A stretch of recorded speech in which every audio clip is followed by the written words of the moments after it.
백성의 영광 1. 자녀가 되는 권세. 기도하겠습니다. 하나님, 오늘도 우리는 주님이 필요합니다. 우리를 종교가 아니라 진리로 부르신 하나님, 어떤 지식이 아니라 살아있는 주님과의 관계로 부르신 하나님, 오늘도 그 생명을 누리기 원합니다. 사랑하는 백성들, 한 주간 동안 고된 삶의 현장에서 또 수많은 사망 권세와의 싸움 속에서 쉽지 않았을 시간들인데 이 시간을 통하여서 반전시켜 주시고 놀라운 주님의 은혜로 초청하여 주시옵소서. 하나님, 참으로 많은 자들이 코로나 중에도 삶을 마감하고 있습니다. 코로나 때문에 죽는 것이 아니라 먹고 살 수 없기 때문에 많은 자영업자들이 문을 닫고 너무나 쉽지 않은 소식들이 곳곳에서 들려오고 있습니다. 이럴 때일수록 그리스도인들이 더 위로의 사람들이 되게 하시고 사회 곳곳에서 사람들을 살릴 수 있는 자리에 있게 하여 주시고 하나님, 백성들의 어려움을 돌아보아 주시옵소서. 예수님의 이름으로 기도합니다. 아멘. 오늘 이제 9번째 요한복음 강해인데요, 지난주에는 우리가 영접하지 않은 백성들의 어두움, 영적인 완고함, 또 하나님 앞에서의 내가 주인 되려고 하는 마음들이다 라고 나누었습니다. 왜 이런 마음들이 우리 안에 자리를 잡게 될까요? 쉽게 말하면 예수님을 못 믿기 때문이죠. 복음서는 우리에게 처음부터 끝까지 동일한 메시지를 전하고 있어요. 예수님을 잘 믿어라. 생각보다 예수님을 믿기가 힘듭니다. 그래서 우리가 때로는 예수님을 믿기보다는 나의 계획과 또 세상의 실력을 더 믿을 때가 있어요. 그래서 사실 우리가 정말 그 주님의 은혜로 산다라는 것을 아는 사람들의 특징은 뭐냐면 예배의 위치와 우선순위가 확실합니다. 맞습니까? 예배가 그냥 드려두고만 안 드려두고만인 삶일 수가 없는 거예요. 왜냐하면 일주일에 한 번 뭐 공예배 기준으로 드린다고 한다면 이 예배가 일주일을 커버한다는 것을 알기 때문에 이 예배 한 번이 진짜 소중해요. 또 금요일 날 하나님 앞에 드리는 예배가 너무 소중하죠. 반면에 어떻게 보면 나의 계획과 실력을 의지하는 삶은 때로는 바쁘면 예배도 아깝다 이렇게 느낄 수 있죠. 그 차이가 있는 겁니다. 예배가 자신의 삶의 힘의 근원이자 이유인 사람은 사실은 가정에서도 개인적으로 또 하나님 앞에 나아가는 시간들이 늘어날 수밖에 없죠. 그래서 우리는 종교인이 아니라 그리스도인입니다. 아멘이시죠? 문제 해결이 중심이 아니라 임재가 해결돼야 살 수 있습니다. 결국 그 사람의 믿음은 뭐 공예배든 개인 예배든 예배에 대한 갈망과 태도에서 이제 확인이 됩니다. 그래서 오늘 말씀은 이제 그 영접하지 않은 백성들에 대한 이야기는 지난주로 끝내고 이제 오늘부터 한 3주 동안 제가 영접한 자녀의 영광이 무엇인지를 요한복음 말씀을 통해서 함께 나누겠습니다. 오늘 본문 같이 12절 말씀 읽겠습니다. 시작. 영접하는 자 곧 그 이름을 믿는 자들에게는 하나님의 자녀가 되는 권세를 주셨으니. 네, 사도 요한은 제일 먼저 영접하는 자는 어떤 사람이냐? 그 이름을 믿는 자들이다 이렇게 이야기하죠. 여기서도 믿는다라는 단어가 단회적으로 한 번만 쓰이는 단어가 아니라 계속해서 믿는 상태를 의미합니다. 요한은 어떤 부분을 중요시 여기냐면, 물론 이제 야고보서는 보면 야고보는 믿음이 행함인 것을 강조하죠. 맞는 말이에요. 요한은 어디를 강조하냐면 믿고 있는 상태인지에 엄청 집착해요. 행위를 해도 그 행위를 했지만 정말 믿고 있는 거냐, 여기에 엄청 집착합니다.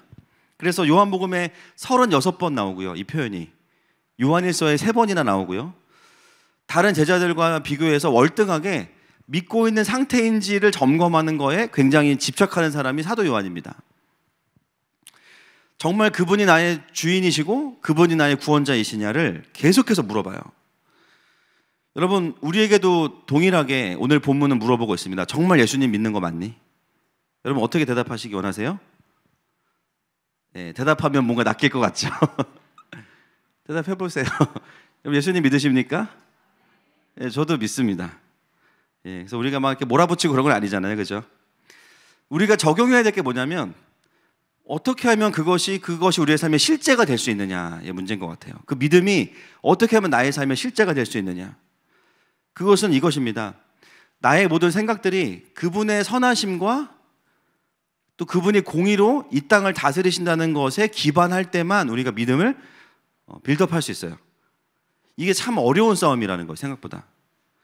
여러분, 우리가 늘 이렇게 말씀으로 때로 돌아보고 회개하지만 사실 우리가 뭐 늘 믿음이 안 좋은 건 아니죠. 맞습니까? 아니세요?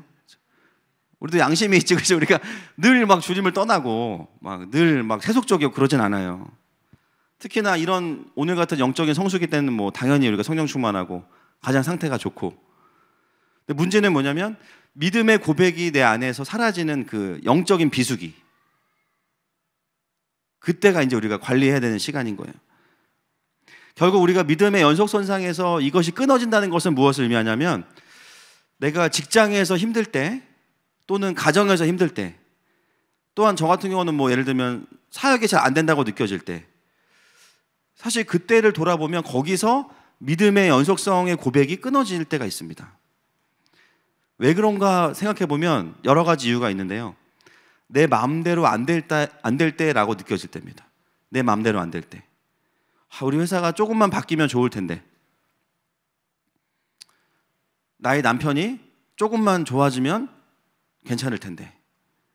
내 아내가 조금만 좋아지면 회복될 텐데. 자녀들이 조금만 노력하면 될 것 같은데. 여러분 제가 늘 말씀드리지만 우리는 자녀들을 키우는 거지 예수님을 키우는 게 아닙니다. 늘 염두에 두세요. 그렇죠? 공부도 잘해야 되고 신앙도 좋아야 되고 매너도 있어야 되고 잘생겨야 되고 살찌면 안 되고 예수님도 30살까지 성경에 기록되지 않는 이유가 있다고 분명히 말씀드렸어요. 흠모할 만한 것이 없는 분이다. 유일하게 기록된 게 가초 사건이다. 제가 누누이 말씀드립니다. 자녀들이 얘는 왜 공부를 못하지? 잘 생각해 보세요. 왜 못할까요? 그러니까 부모님들이 양심이 없으세요. 기본적으로. 거울을 보면 바로 답이 나오는데 잘 안 되는 것 같아요.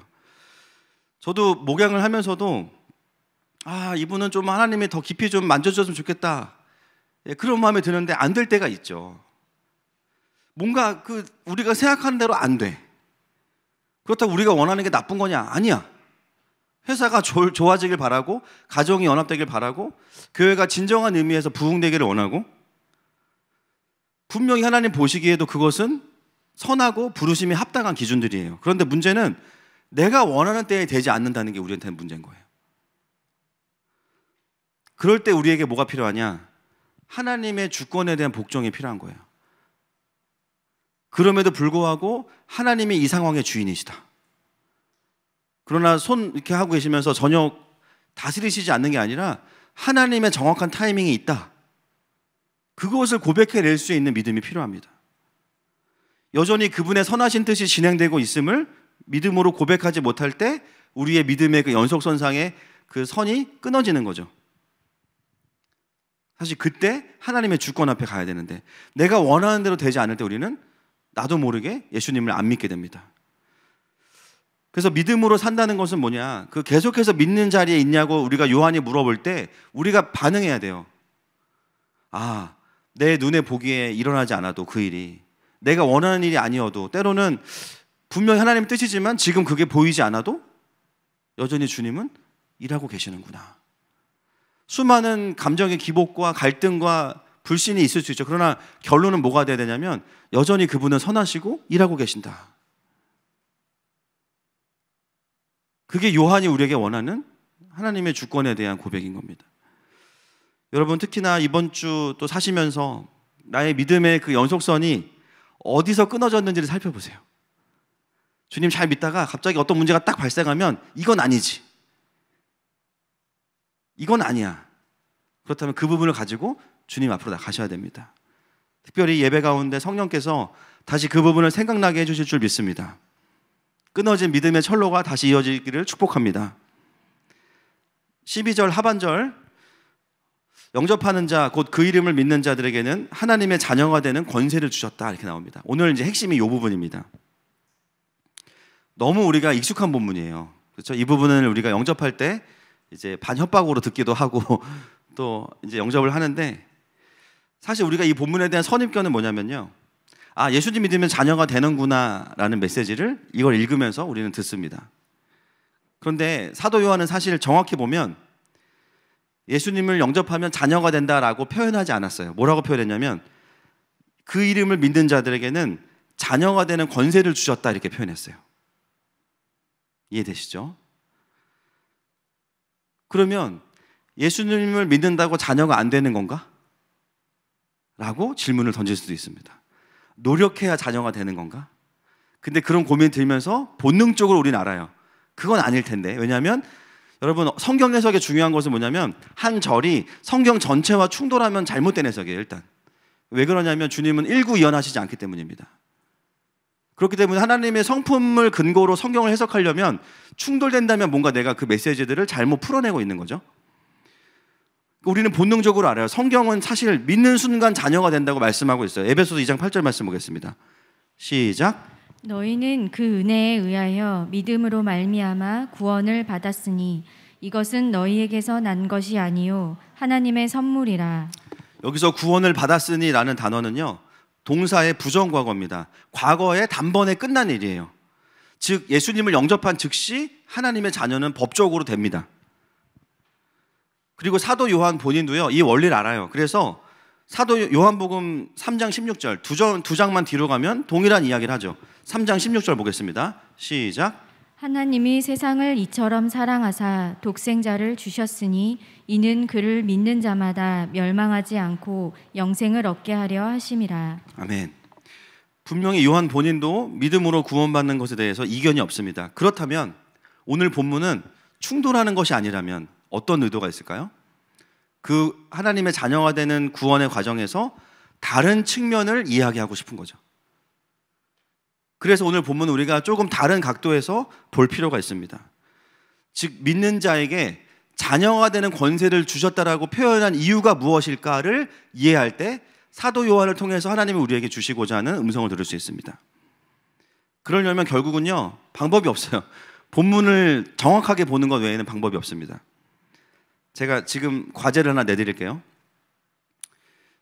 요한복음 1장에서는 17절 전까지는 예수님이란 단어가 등장하지 않죠.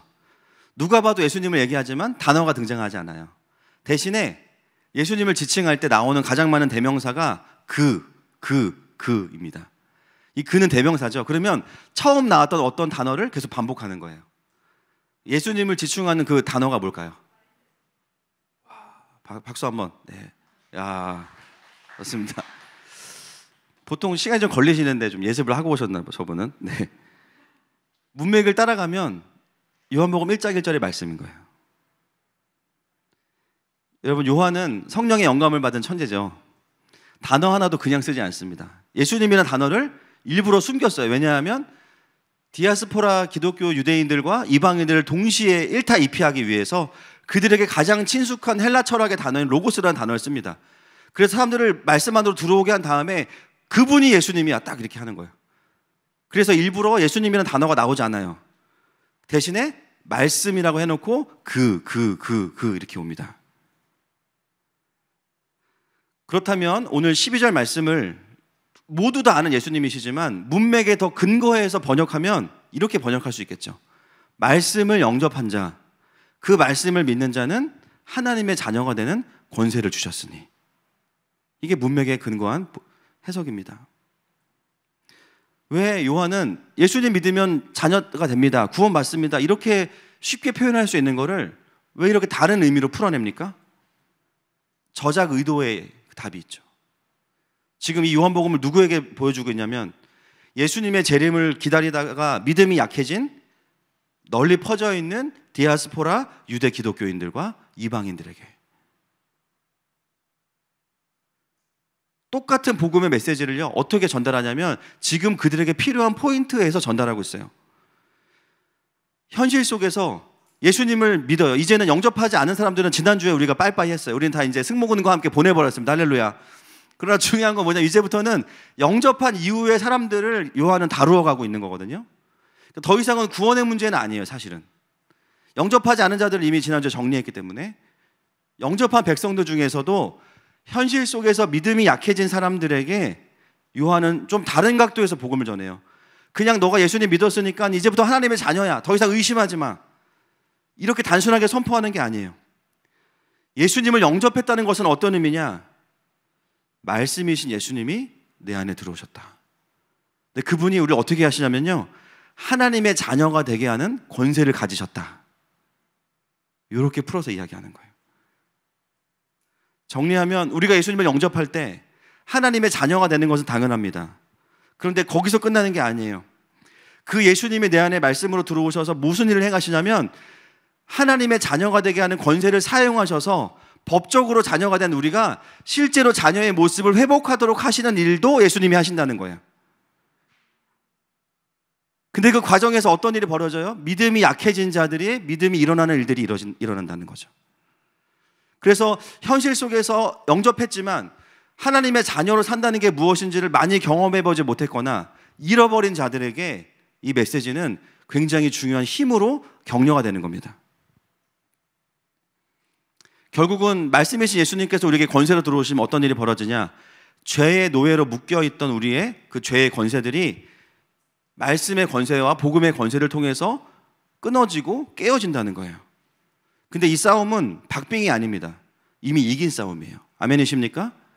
이미 십자가에서 이긴 싸움이에요. 막 힘겹게 싸우는 게 아닙니다. 막 쥐야! 이렇게 하는 게 아니에요. 막 내가 힘을 들여가지고 막 애를 써서 이길 수 있는 싸움이 아니에요. 사실은 이 싸움은 법적인 근거를 가지고 싸우는 거예요. 그것은 뭐냐면 승전국이 패전국에게 이미 이 전쟁에서 승리가 결정됐음을 확인시켜주고 방을 빼라고 하면 되는 겁니다. 이미 예수님께서 십자가에서 사단의 머리를 밟으셨기 때문이에요. 그래서 영적인 싸움은 뭐 은사나 막 이런 장풍으로 하는 게 아니라 제일 중요한 거 진리로 하는 거예요. 진리로. 말씀의 법적인 근거를 가지고.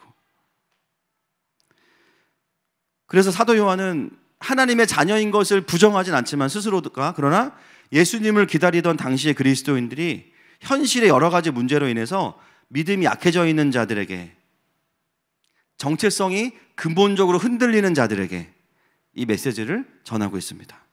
그래서 근본적인 회복을 얘기하는 거예요. 그들에게 이야기하는 거죠. 여러분들 안에 여전히 예수님이 계십니다. 그런데 그분은 말씀이십니다. 그리고 그분은 여러분을 다시 두려움과 죄의 노예가 아니라 하나님의 자녀가 되게 하는 권세를 가지고 계십니다. 그거를 일깨워주는 겁니다. 믿음이 약해진 자들이요, 다시 예수님의 음성에 귀를 기울이면 여전히 하나님의 자녀임을 확인하고 또 잃어버렸던 그 모습을 회복하는 방향으로 그 말씀을 전하고 있는 거예요. 여러분, 예수님은 우리와 함께 계십니다. 아멘이십니까? 우리를 포기하지 않으시죠. 여전히 그분은 우리에게 그런 분이신 거예요. 그리고 내 안에 들어오신 예수님은 말씀으로 들어오신 거예요. 그래서 우리를 하나님의 자녀가 되게 하는 권세가 그분께 있어요. 많은 분들이 권세를 내가 사용해야 된다고 느끼는데요, 틀린 건 아닙니다. 결국 내 안에 계시니까. 그러나 더 정확하게 표현하면 내 안에 계신 예수님이 말씀을 사용하셔서 그 권세를 어떻게 사용하시는가, 하나님의 자녀가 되도록 자녀답게 우리를 만들어 가시는데 권세를 사용하시는 거예요. 많은 분들이 오해하는 게 뭐냐면요, 오해하는 게 하나님 우리를 구원하시고 이제 네 힘으로 살아봐라. 내가 독생자 예수 그리스도가 십자가에 못 박았어. 나 이제 더 이상 할 거 다 했다. 천국까지 네 힘으로 네가 한번 헤엄쳐서 와봐. 이렇게 잘못 오해하는 분들이 있어요. 여러분, 우리를 자녀 삼으신 하나님은 우리를 방치하는 분이 아니십니다. 우리가 자녀답게 회복되도록 만들어가는 분이 바로 우리 하나님이십니다. 이미 법적으로는 자녀가 됐지만 그 복음이 아직 나의 영과 혼과 육에 다 적용되고 풀어진 건 아니에요.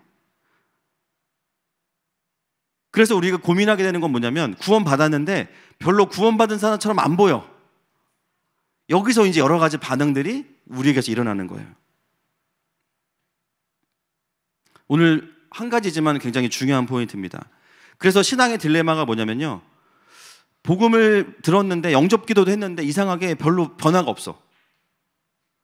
내가 죄인인지도 사실 잘 모르겠어. 여러분, 그리스도인들이 죄인이라고 느끼는 것은 어떤 의미냐면, CCTV로 내가 잘못한 거를 막 회심할 때 보여주시는 막 그런 경험하는 분도 계시죠. 그죠? 저는 사실 그런 방식의 회심은 아니었어요. 아마 양이 많아서 주님이 좀 힘들어서 그러실 수도 있지만, 제가 회심한 포인트는 뭐냐면, 내가 잘못해서 죄인이지, 난 착하게 살았는데, 이런 게 아니라 천지를 창조한 신이 있는데 내가 살아왔던 삶은 신을 무시하는 거에 대한 회개였어요, 저는. 그리고 그 신이 끊임없이 나에게 오셔서 마음을 두드리시고 녹화하셨는데, 교회라는 곳을 다니면서도 그 신에 대해서 받아들이지 않았고 무시했던 거에 대한 회개였어요. 꽤 오랜 시간 동안 짝사랑하게 그분을 내버려둔 것에 대한 죄송함과 민망함이었어요. 하나님의 존재를 인정하는 순간 우리에게 일어나는 회개는요, 관계 안에서의 회개가 먼저입니다, 사실은. 그리고 보니까 하나님의 통치가 없다 보니까 내가 여러 가지 죄의 열매들이 막 있는 거예요. 그죠? 하나님 그분 자체가 없이 살았던 삶에 대한 회개가 가장 근본적이었어요. 근데 많은 분들이 어떻게 복음을 이해하냐면요, 구원 받았으니까 착하게 살아야 돼. 근데 착하게 살 힘이 나한테는 없으니까 거기서부터 딜레마가 생깁니다. 그래서 어떤 분들은 어떻게 거기서 결정해버리냐면, 아이 몰라, 구원 받았대, 그냥 대충 살자, 적당히 죄 짓고 주일날 회개하면 되지 뭐. 회개 퍼포먼스를 하는 거죠, 그러면서. 여러분, 그런 분들은 사실 구원이 취소된다는 말은 제가 쓰기가 어려워요. 왜냐면요, 하나님이 우리랑 다르신 게 있거든요. 우리는 이렇게 물건을 현혹돼서 샀다가 이제 결제 취소를 많이 하잖아요. 아니에요? 그렇죠? 사고 5분 후에 취소해. 아, 내가 미쳤나 봐. 그러면서 막 이 원피스가 그 연예인이 입어서 이쁜 거지, 사실은. 그죠? 이 원피스 문제가 아니잖아요, 이게. 그죠? 막 취소하고 막 정신이 돌아오고 이러는데, 여러분, 하나님이 취소할 구원을 처음부터 주실 수 있을까요? 하나님을 우리 수준으로 생각하면 우리가 그런 생각할 수 있죠. 그러니까 복음을 육체의 기회로 사용하는 사람들을 보면서 분노가 올라오는데, 그 이유는 뭐냐면 그분들이 구원 취소받을 사람들이 아니라 사실은 처음부터 구원받지 못했을 가능성이 상당히 높습니다. 자기 혼으로 그냥 복음을 듣고 거기서 복음으로 육체의 기회를 삼는 거예요. 진짜 예수님만 믿으면 구원받아? 오케이, 난 내 마음대로 살 거야. 근데 난 예수님 믿어. 처음부터 복음을 잘못 이해한 거예요. 중간에 취소된다기보다는 사실은 처음부터 복음을 듣지 못한 거죠. 여러분, 십자가의 은혜를 사실 제대로 알면 마음대로 사는 것은 거의 불가능합니다. 아멘이십니까?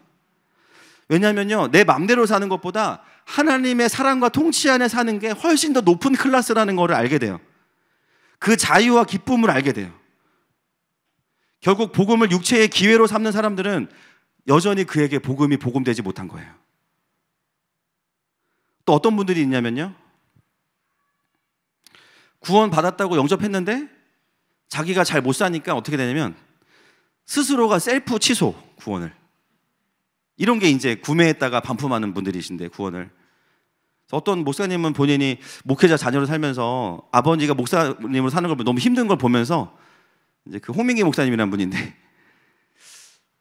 안 되겠다, 나는 이거 안 되겠다, 그래서 구원을 취소해야겠다, 하나님한테. 근데 어디서 취소를 해야 되는지 모르는 거야. 그래가지고 자기 교회 와서, 본당 가서, 거기엔 주님이 계실 거니까 어쨌든 뭐 신방 안 가셨으면 가서 하나님한테 취소 이 한마디 하러 왔다가 거기서 뒤집어지신 거야. 그래서 취소가 안 됐어. 거기서 떼굴떼굴 구르면서 하나님 만나신 거예요. 그래가지고 이제 그 험악한 외모에 지금 사역을 잘하고 계시는데, 많은 분들이 또 어떻게 반응하냐면요, 예수님 영접했는데 영접한 대로 못 사니까 이거를 스스로 취소하고 싶은 분들이 있는 거예요. 죄송하잖아요, 주님께. 왜 나를 구원하셔서 이렇게 본인도 힘드시고 나도 힘들고 부담스럽고. 이런 분들의 어떤 마음의 기저에는 뭐가 있냐면, 내가 나를 봤을 때 자녀가 될 만한 근거가 없어. 그래서 이분들의 문제는 뭐냐면요, 착하신 게 아니고요, 죄송하지만 교만하신 거예요. 구원이 뭔지를 깊이 모르시는 거예요. 우리가 죄인 되었을 때에 구원하셨는데 뭔가 여기서 착오가 있는 거죠. 내가 자녀로서 잘 못 사니까 취소하는 게 양심적인 거 아닌가? 사실 자기 의가 굉장히 강한 거고 교만한 거예요. 이런 분들의 경우는 뭔가를 해야만 얻을 수 있다는 그 기브 앤 테이크의 세계관이 너무 강하다 보니까 하나님과의 관계에서도 은혜라는 개념이 뭔지가 굉장히 생소하신 분들인 거예요. 원래 은혜가 뭐죠? 내가 하지 않았는데 누가 주는 거예요, 그냥. 사실 선물이잖아요. 신앙생활은 뭡니까? 그 은혜에 대한 보답이죠. 맞습니까? 여러분, 사랑하는 것과 사랑하는 것처럼 보이는 거의 차이를 구분할 때 어떻게 구분하냐면, 사랑하면 대가 지불이 계산되지 않아요. 주님을 사랑하면 주님을 사랑해서 드리는 헌신과 사랑이 그냥 그거 자체가 만족이에요. 맞습니까? 맞아요, 틀려요? 맞죠.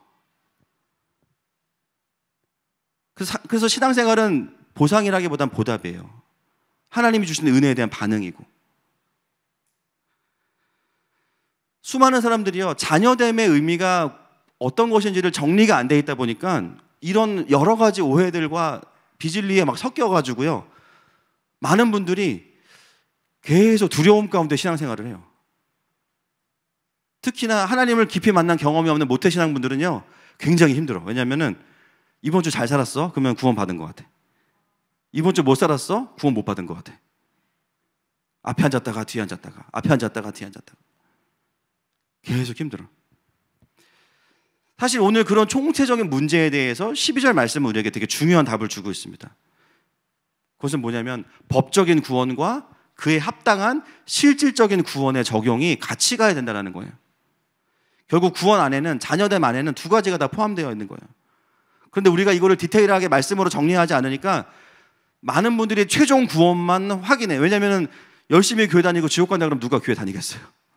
본인도 싫지. 그러니까 어떻게 해요? 나는 천국은 갈 거야 무조건. 그래서 구원의 확신이 그분을 구원하는 상황이 벌어지는 거예요. 천국은 갈 거야. 근데 나는 내 삶에서 아직은 좀 마음대로 살아야겠어. 또는 나 스스로가 나는 구원받지 못한 것 같아. 근데 교회를 또 안 나올 수 없어. 지옥 갈 것 같으니까. 그러니까 굉장히 화기애매한 신앙생활을 하는 분들이 굉장히 많습니다. 오늘 본문은 이게 무엇을 이야기하냐면, 내가 예수님을 영접했다는 것은 뭐냐?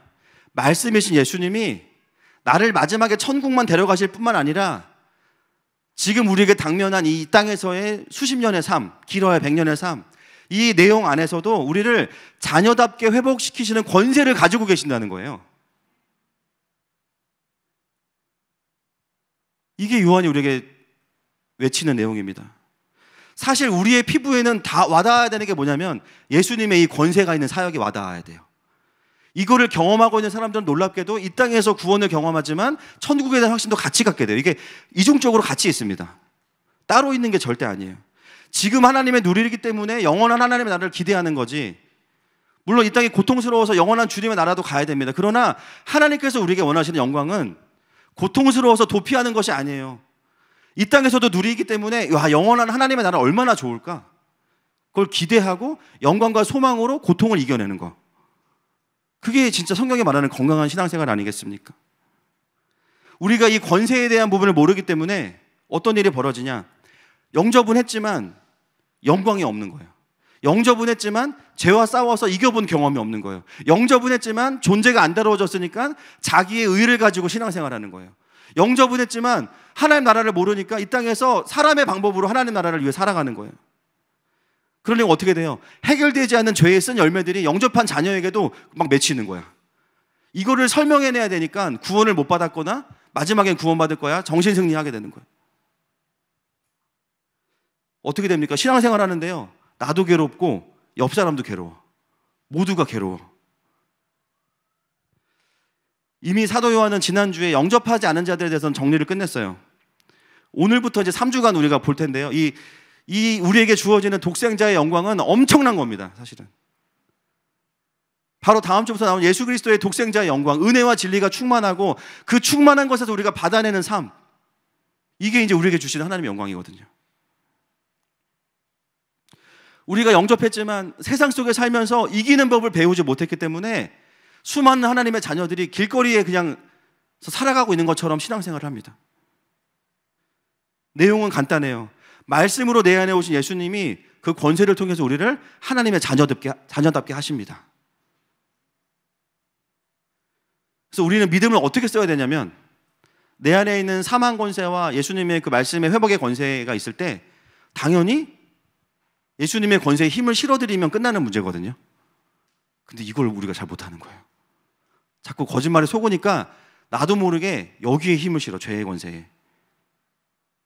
그 쉬운 싸움을 너무 어렵게 하는 거예요. 우리가 그분의 힘을 실어드리는 게 믿음을 사용하는 건데, 이 믿음을 사용하기 시작하면 말씀이 나를 고치시면서 내 안에 비진리와 견고한 죄들을 다 파하시는데, 여기에 우리의 마음을 쓰기보다는 내가 살아왔던 예수님 믿기 전의 사고방식, 세상에서 말하는 어떤 좋은 이야기들, 너무나 피상적인 생명 없는 이야기들에 우리의 마음을 쏟습니다. 또는 내 삶의 상처에, 고통에 힘을 다 실어버려요. 예수님이 전능하시지만 일하시지 않는 한 가지, 우리가 동의하지 않을 때 일하시지 않거든요. 내 삶의 권세가 경험되지 않고 있다는 건 뭐냐면 지속적인 동의가 없다는 거예요. 뭔가 어떤 부분에서건 비진리에 속기 때문에.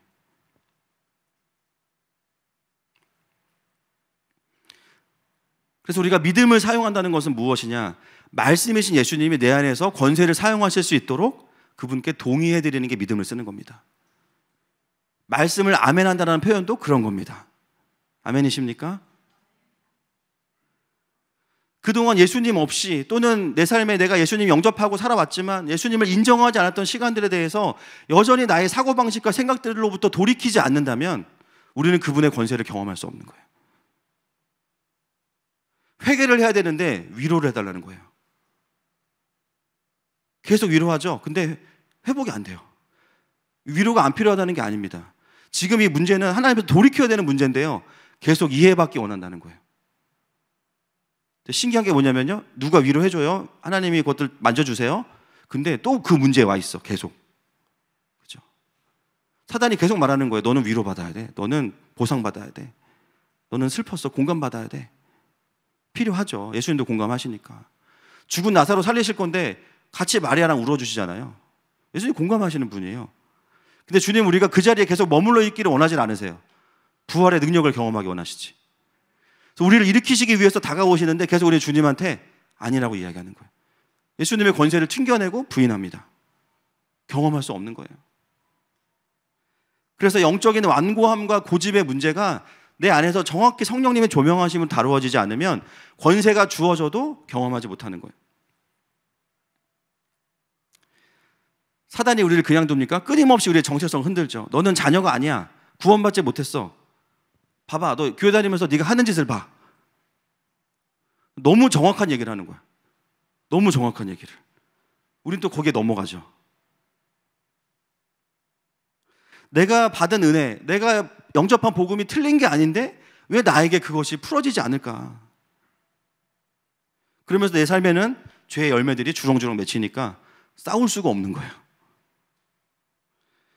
여러분, 이것은 구원을 얻어내는 삶이랑은 별개의 이야기입니다. 이미 자녀가 된 자들에게 주어지는 메시지예요. 여러분, 하나님의 구원은 얻어내는 게 아니에요. 맞습니까? 자녀는요, 태어나는 거죠. 쟁취하는 게 아니에요. 오히려 자녀가 된 이후에 자녀답게 사는 삶에 대해서 우리가 풀어져 있지 않기 때문에 거기서 회복과 영광들을 못 누리는 게 가장 큰 어려움이에요. 말씀을 우리가 듣죠. 읽어요. 근데 그 다음이 더 중요해요. 그 말씀이 나에게 권세로 주어지고 있는가? 그 말씀이 내 안에 모든 강력을 파하고 있는가? 그 말씀이 나의 그 죄된 자아로부터 나를 자유케 하는가? 내가 이렇게 살아가면 살아갈수록 하나님과 깊어지고 있는가? 여러분, 우리의 기도가 좀 바뀌어야 됩니다. 예수님, 내 안에 말씀으로 오신 예수님, 그 권세로 저를 하나님의 자녀답게 만들어주세요. 내가 거기에 나의 힘을, 나의 믿음을 드리겠습니다. 그리고 이제부터는 내가 자녀인지 아닌지, 천국 갈지 말지를 고민하는 것이 아니라 자녀로서의 모습과 형상의 회복에 집중하겠습니다.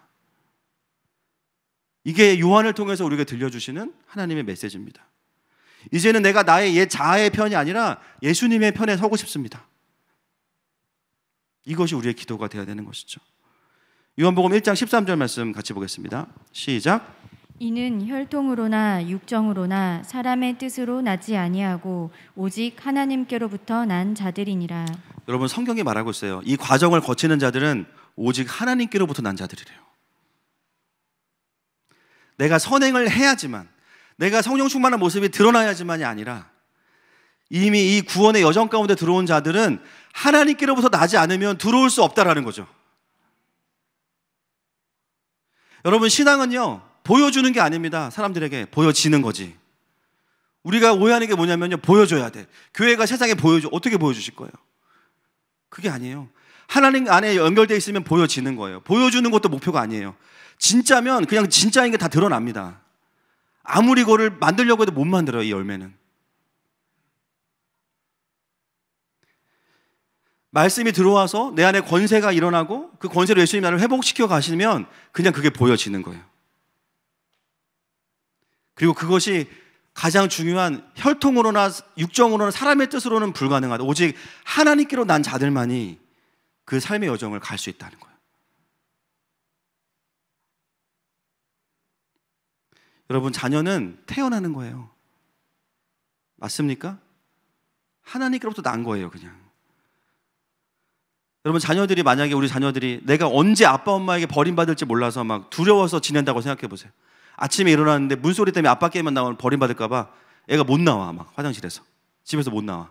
그런 자녀가 있어요. 밥 한 그릇 먹고 더 먹으면 엄마가 나 버릴 것 같아. 말 못하고 막. 내가 필요한 게 있는데 용돈 달라고 하면은 아빠는 때릴 것 같아.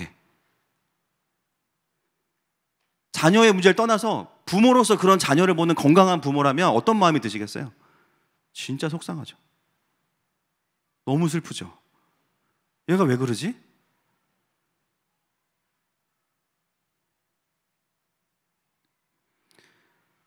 부모가 자녀들에게 기대하는 것은 자녀됨을 지켜내는 게 아닙니다. 이미 그들은 자녀예요. 여러분, 내 자녀가, 그렇죠, 누가 봐도 사실 객관적으로 안 예쁜데 내가 보면 어때요? 자녀들이 이뻐요. 왠 줄 아세요? 내 새끼니까. 그죠? 누가 봐도 아니야. 그러니까 남들이 말해요. 아유, 참 아들이네요. 무슨 말이야 이게. 아유, 딸이네요. 끝. 그냥 팩트만 말하고 가시는 분들 있잖아요. 우리 자녀들한테 와가지고. 그 아들이야 딸이야. 근데 내가 보기엔 엄청 이뻐. 왜 그래요? 내 새끼니까. 내 형상을 가지고 있으니까. 그런 부모가 자녀에게 기대하는 게 뭐예요? 언제 버림받을지 몰라서 막 노심초사하면서 막 그 자녀의 자격을 쟁취하고 막 이겁니까? 내가 먹을 건 내가 벌어야 돼? 아니에요. 사실 우리가 살아오면서 어떤 부분에 회복이 필요하냐면 이 가정의 문제에 있어서 너무 많은 왜곡들이 사실 들어와 있었죠.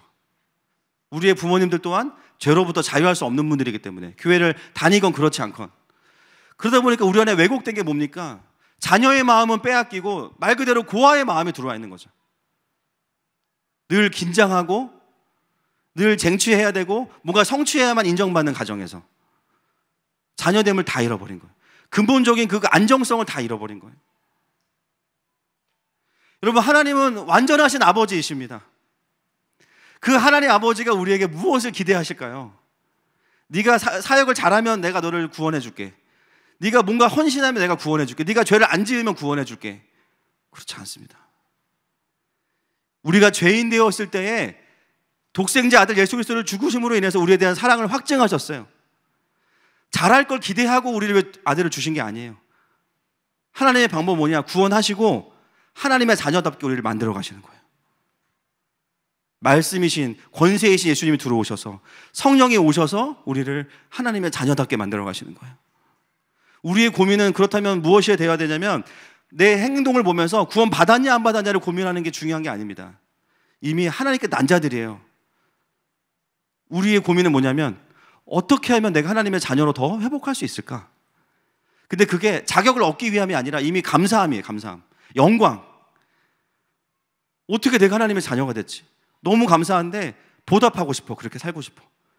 나를 부르신 아버지의 그 기쁨대로 살아드리고 싶어. 그냥 그 아버지의 마음이 시원케 되는 삶을 살고 싶어. 그 영광 때문에 그냥 감사해서 하루하루를 그 앞에 있는 것 자체가 권세를 누리는 삶이에요. 오늘 아침에 설교하다가 떠오르게 하신 예화가 있습니다. 우리가 다 길거리에서 살던 고아였어요. 많이 맞고 상처받고 피가 철철 나고 막 옷도 다 찢어지고 막 더럽고. 근데 어느 날 정말 좋은 어떤 아버지가 와서 우리를 입양한 거예요. 입양했어. 근데 그 집은 너무 좋아요. 모든 게 다 있어요. 근데 우리가 거기서 어떻게 하냐면 나를 보는 거야. 계속. 나는 옷도 별로고 살도 좀 많고 아직 상처도 많고 누가 봐도 나는 저 집 자식이 아닌데, 그러면서 어떤 마음이냐면 저 집에 들어가도 될까? 이미 법적으로는 입양이 됐는데 다 끝났는데 나는 저 집에 적합한 사람은 아닌 것 같아. 스스로가 계속 고민해요. 근데 그때 그 집 문을 열고 누가 나오는 거예요. 그 집 큰아들이에요. 예수님이에요. 성모가, 우리 아빠 진짜 좋은 분이다. 이 집에 뭐가 있는 줄 알아? 티렉스 공룡 게임 있어. 카드? 5성 카드 다 있어. 걱정하지 마. 너 보니까 상처가 많구나. 많이 굶었구나. 많이 헐벗었구나. 너 오늘부터 내 동생이야. 난 이 집에 뭐가 있는지 다 알아. 나랑 들어가자. 그리고 쭈뼛쭈뼛한 나를 손을 딱 잡고 그 집으로 들어가는 거예요. 나를 씻겨주고 어느 순간 그 집의 자녀답게 나에게 필요한 것들을 하나하나 해결해 주는 거예요. 처음엔 분명히 그렇지 않았는데 어느 순간 내가 그 집의 자녀답게 변해가고 있어요.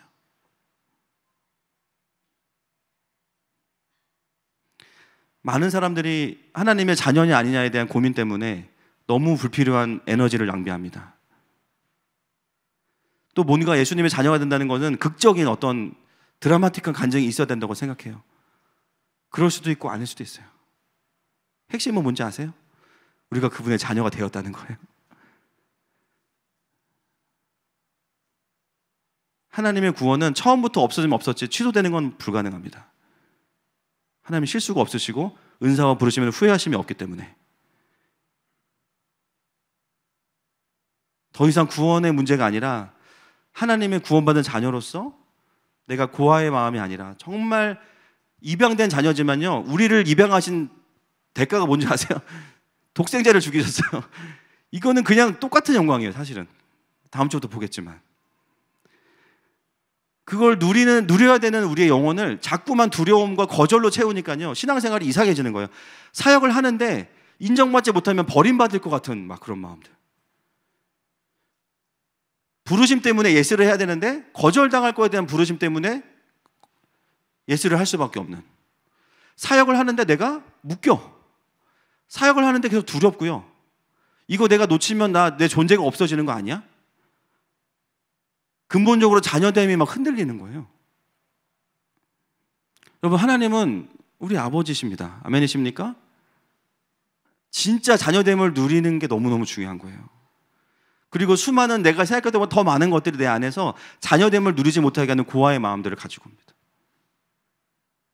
우리가 그것과 싸워야 돼요. 근데 내가 싸우는 것도 아니에요. 말씀이 싸워주실 거예요. 아멘이십니까? 제가 저희 아들들한테 이제 절대 가스라이팅 아니고 그레이스 라이팅을 하는 게 있어요. 애들한테 놀다가 야, 너 좋겠다. 그러면 서율이가 왜? 아빠가 차성목이잖아. 은질이한테도 야, 너 진짜 좋지. 왜요? 아빠가 차성목이야. 그 애들 뭐 시큰둥이죠. 뭐 한 개라도 깡깡 흔들리지. 근데 제가 계속 그 메시지를 줘요. 아빠가 누군지. 자기를 보기 이전에 아빠를 봐야 돼요. 예수 그리스도의 영광은 무엇이냐면 아버지를 아는 독생자의 영광입니다. 그거를 보면요, 우리는 더 이상 구원의 문제 자체에 매여 있지 않고 완전한 자녀의 자리로 가게 되는 거예요. 앞으로 남은 2주 동안 이제 그 부분들 나누도록 하겠습니다. 이 시간에 같이 함께 주님 앞에 좀 기도하면서 나아가겠습니다.